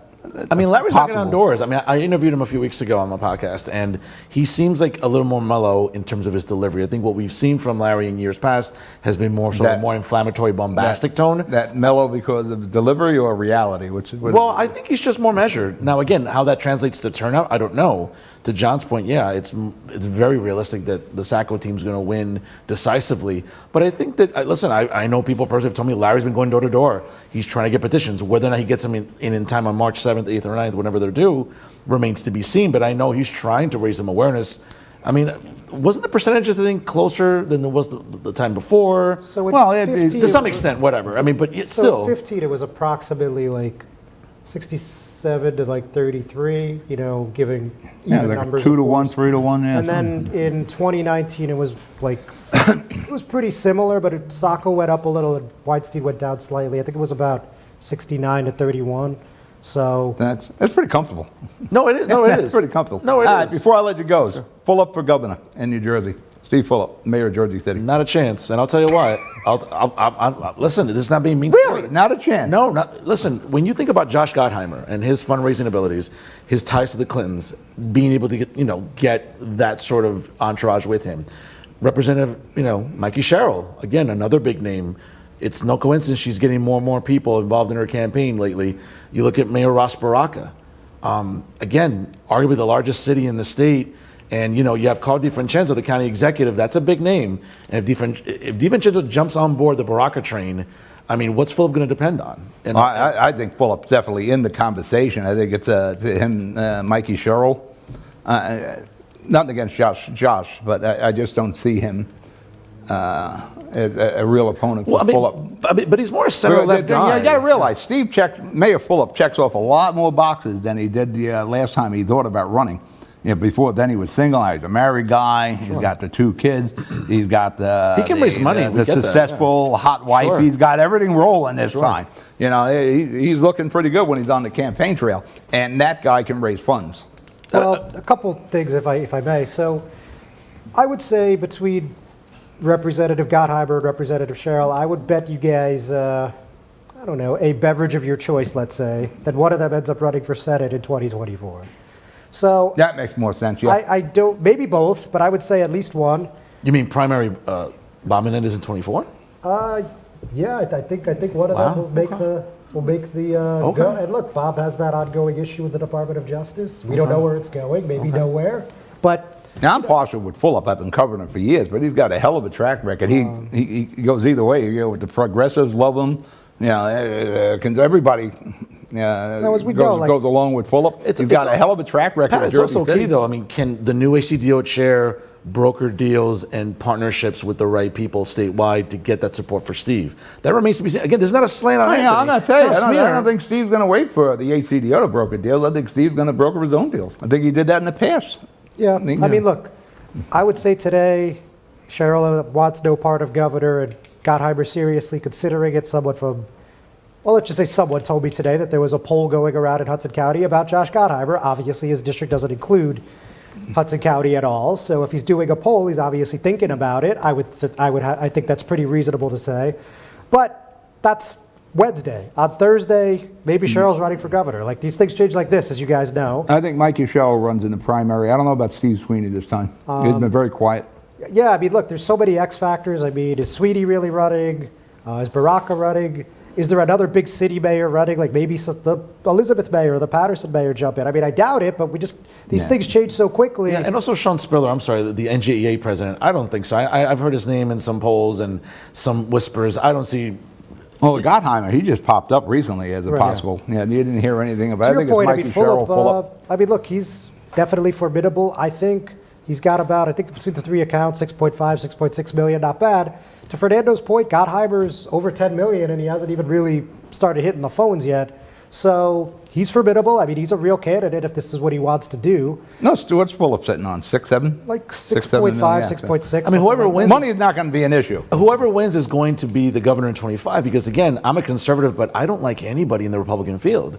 And we know that the Democrats are going to register more people.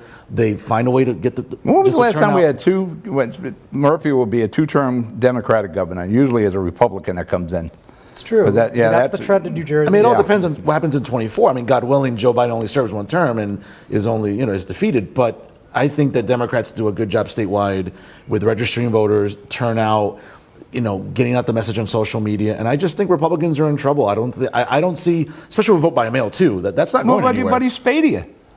I love Bill. I just don't know if Bill can A, raise money, B, resonate with enough independents statewide to be able to win a primary Well, against Jack Spadia, Chiarelli. He's very far right. I mean, January 6th wasn't a big deal. COVID was a hoax, all that stuff. So obviously there's people that, are Well, just- he started that group. They got like 100,000 members. The Common Sense Club. Yeah, Common Sense. so, I mean, I on the don't know. Republican side, I don't know who's got a better shot than him.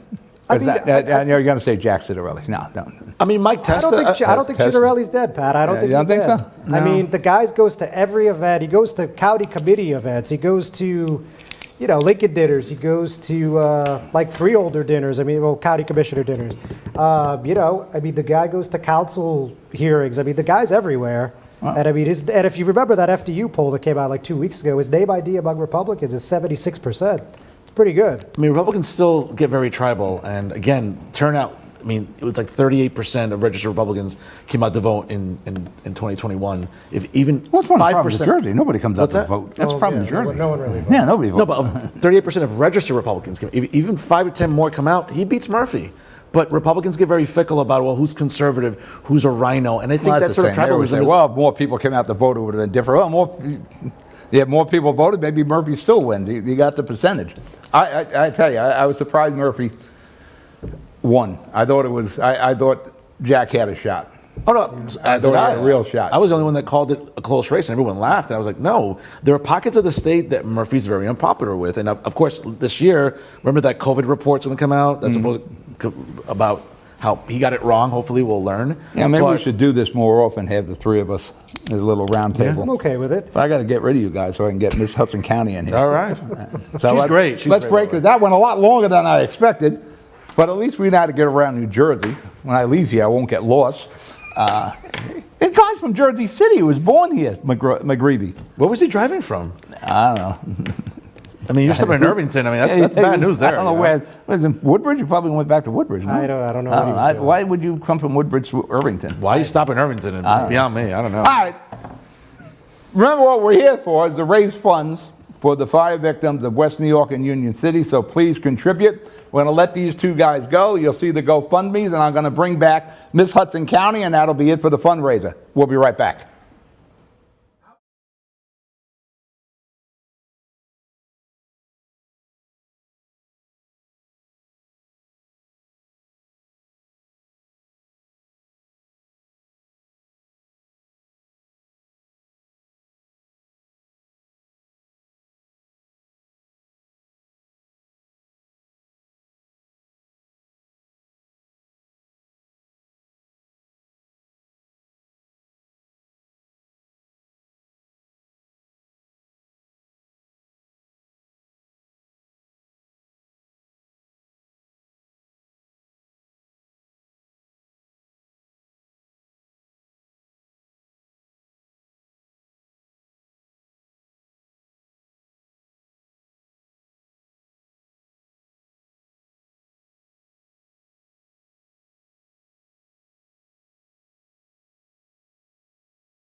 We're back, Pat O'Melia. We're having a fundraiser here for the fire victims of West New York and Union City.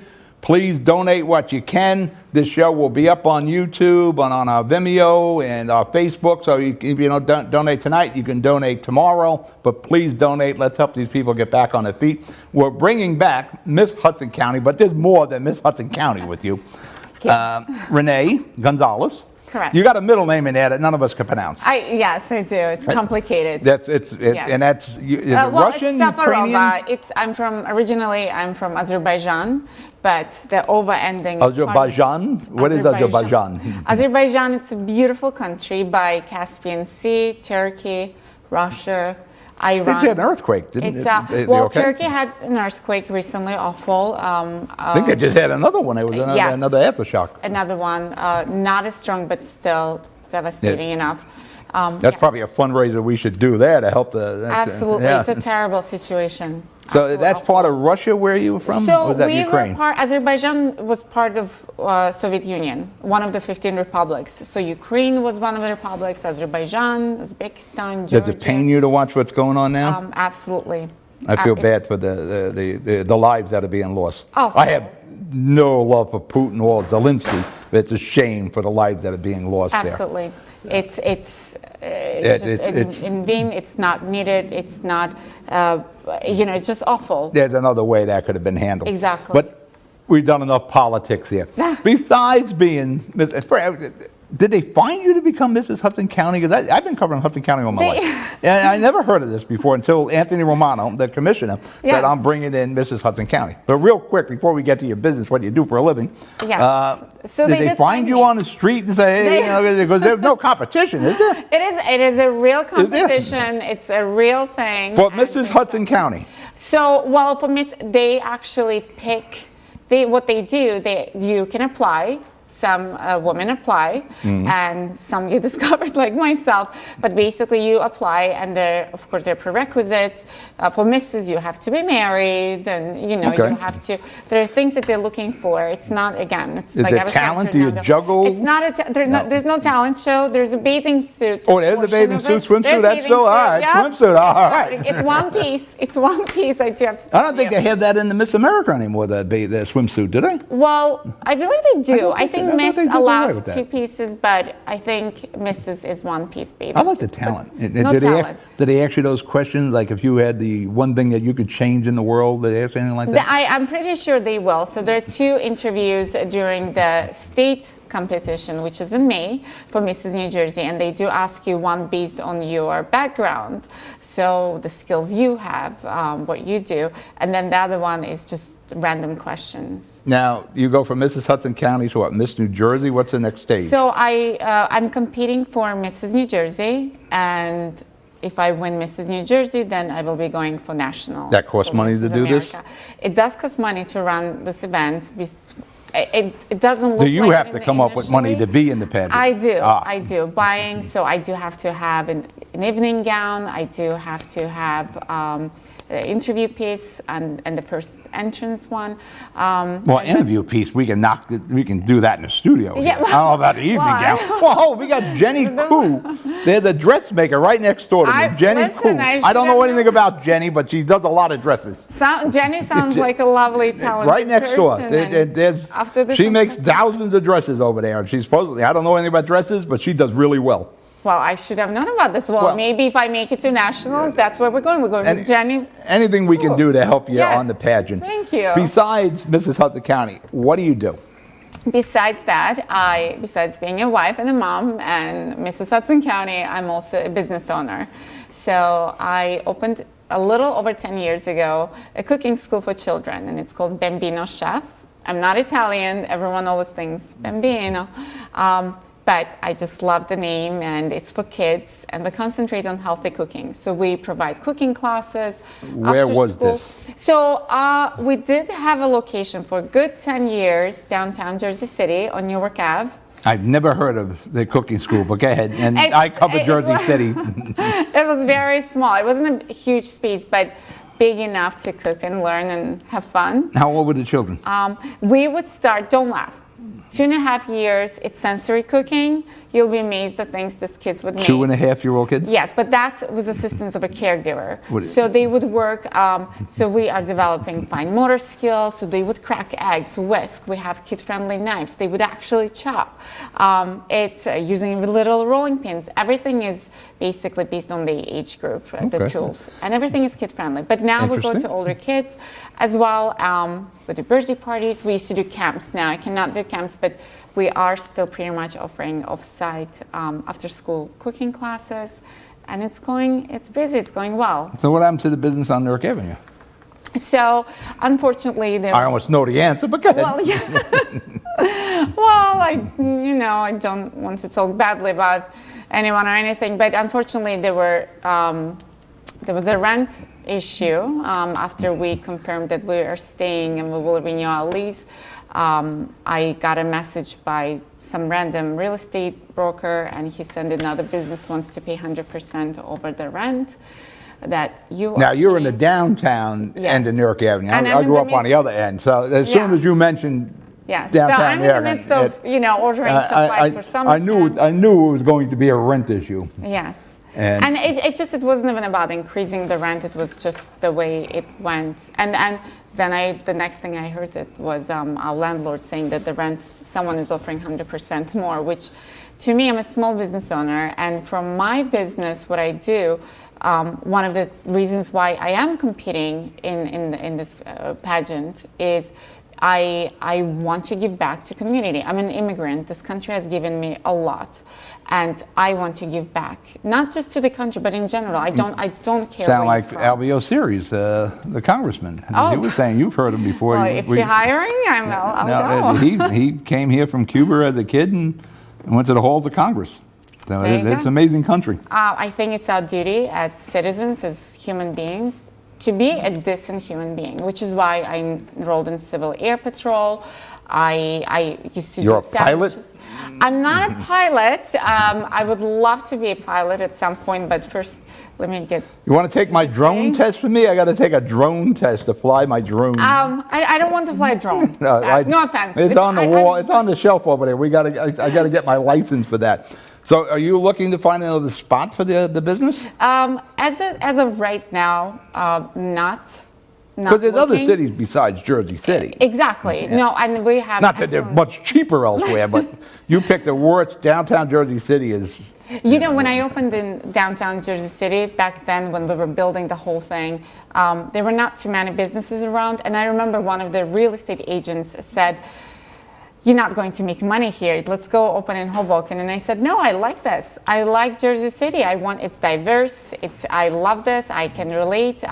My heart is into this place." Now, Hoboken came to that end of Jersey City. You didn't have to move to Hoboken. So as soon as you said that part of Jersey City, I knew what the case was. Yeah. But, North Bergen, Bayonne, this is We still would- reasonable. Yes, and I would explore opportunities. Again, we were in the process, pre-pandemic, we were in the process of franchising, and literally about two weeks after that, pandemic happened, Yep, and lockdown, that- so everything Everything went stopped. down the drain.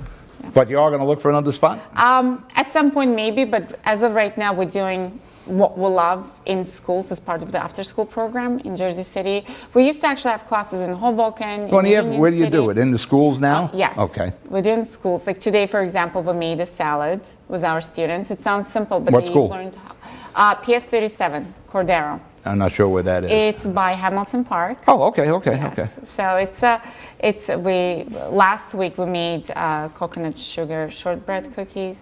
Next week we're making oatmeal carrot. Do you bring the mayor in, Mayor Fulop, for any of these? Any he's- of the council people there? Actually, I do have to tell you. So Mayor Fulop, when I did have the location for Bambino Chef, Mayor Fulop showed up several times to participate. No, I could in see him doing that, sandwich yep. making, and he was a really good sport, and he really. And I remember actually telling him to move this, do this in a rush. We just Yeah, that's right He up was a Mayor good sport. Fulop's alley. He Going to did a- it. He Going did to a it. kid's school for cooking? Yep, I can see Steve doing that, yes. Yes. Are you being sarcastic? I can't tell. No. I think, Okay. see, no, he's into that. He also has 2 young kids. If your school Yeah, was, he does, he yeah, does. If your school was still there, he'd probably have his son down there at He's least. actually, yes, he was actually, when we were closing, he was always, I do have to tell you, he was always there to help the small business. Yeah, and he again, does. not Yep. knowing me, not anything, and he said he hoped one day his kids would go there. So he really was there. And council people, again, they rallied and they did, again, there's nothing really you can do when there's a private business. And Well, it's, I hope you get another location. You've been dealing with Anthony Romano. Anthony's He should be able to wonderful. help you. Okay, maybe this building, I don't know what kind of space is available in here, but it's pretty It's hard a- for a kid to get down here. But yeah, It's, you want yes. something. Speaking of the governor getting lost, I got Yeah. lost on my way here, but that's a completely different. Yeah, but you're not the governor of the state of Like- New Jersey. He should be able to find North Bergen. But I drive to Secaucus all the time to this, you know. But to any way that we side. can help you. You want to do the video for the pageant, come in here. Garrett and Pablo will be more than happy to help you. Really? Thank And, you. This know, is the best. I do have to tell you, this has been such a wonderful experience, and I want to win. At the end of the day, it's not about winning that crown, the sash. It's really. Oh, come on. It's about winning the crown. Give me a break. Well, no, yes, it's like, oh, yes. it's just an honor to be nominated. Give me a break. You want to win? I do want to win. Yeah, you want to win. I do want to win. You don't win. You know how they say you don't win silver, you lose gold. Mm-hmm. I do want to win, but the real thing why I really want to win, because it will give voice to. Is there what I money wanna if you win? do, How much do you put win? How much money do you get if you win? Actually, Did you open your store again at your school? So the 3 most common questions asked. Yeah. Is there talent part? Are you wearing bathing suit? How much are you getting if you win? So no, we're not doing this for money, Pat. Is there money? Is there money? There is When they say it's not about the money, it's always about the money. There is money, but it's going to go directly to charity of our choice. Okay. And it's actually, the money is being donated by one of the former queens of New Jersey, and she wants it to go to charity of our choice. Now, I work very closely with the Youth Foundation of Jersey City. It's Veronica Park and Paul Silverman. They are co-chairs, No, the co-founders. Silvermans, they opened that brewery down below me here. That was theirs. There we Yep, go. They There sold we, that we should recently. call Paul Yep. and Veronica. that So was- they are, their organization is wonderful. I'm actually on the board of directors. I'm the treasurer, so I can tell you every penny gets spent on our children and our youth. So if I win, obviously I would love to donate money to them, and because every year we adopt a public school and we build food pantry, we install laundry machines. A board member donated them, Vincent, and it's a great cause. But any nonprofit that's helping our communities, Well, any way we can Great. help you. Anthony Romano wants to do things with you. You know, the studio, you can bring Anthony and you in here and do whatever you need to do. well, we'll be having a fundraiser at Louise and Jerry's Mm-hmm. on March 21st. That's isn't that Anthony's Yes. bar? Yes, in Hoboken, From 6 yes. p.m. to 9 p.m. And then I'm actually hosting a food drive at Silverman Building and Denko on.